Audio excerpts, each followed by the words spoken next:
This is last week's quilt top and it ended up being 38 inches by 38 inches. This video is all about doing the backing, so if you want to see how I made this, go and have a look in the link down below. The backing is going to be a little bit similar. I'm going to start with a 12.5 inch square and I'm going to do the square in this mustard colour, and then I'm going to use them strips that we used last week. And these are the strips, they're all 2 inches. This was the predominant one that I had in between all the other colours. So I'm going to do that again, and I'm going to repeat the colours in the same fashion as what I did last week. I'm also going to show you a really neat trick of what to do with the binding at the end. It's something a little bit different and I think you'll enjoy it. So please watch this video to the very end. Don't forget to cut off the selvage here. See how these little dots are there? You want to cut these off. Don't have them showing in your work.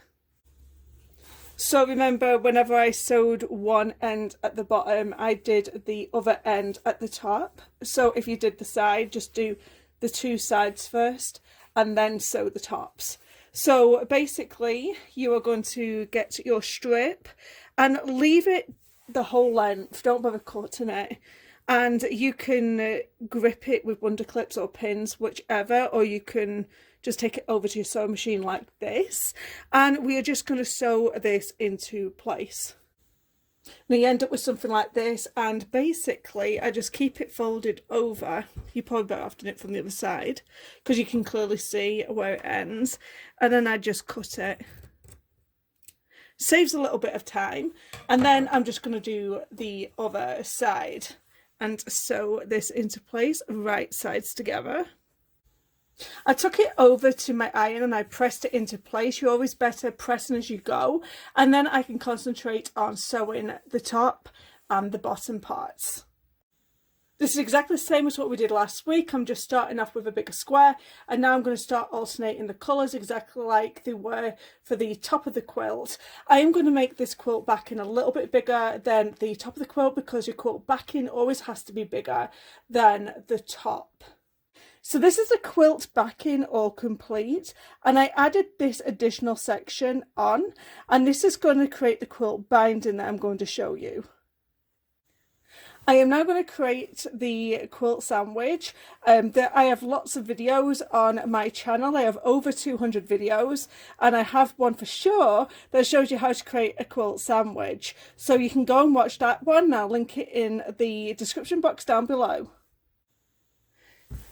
Once you have done the free motion quilting on your quilt, you're going to have like the sandwich all sandwiched in. Now, what I want you to do is cut away this batting, but don't cut away the backing.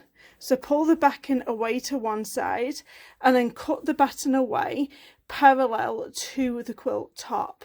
Just make sure that you have the backing pulled back.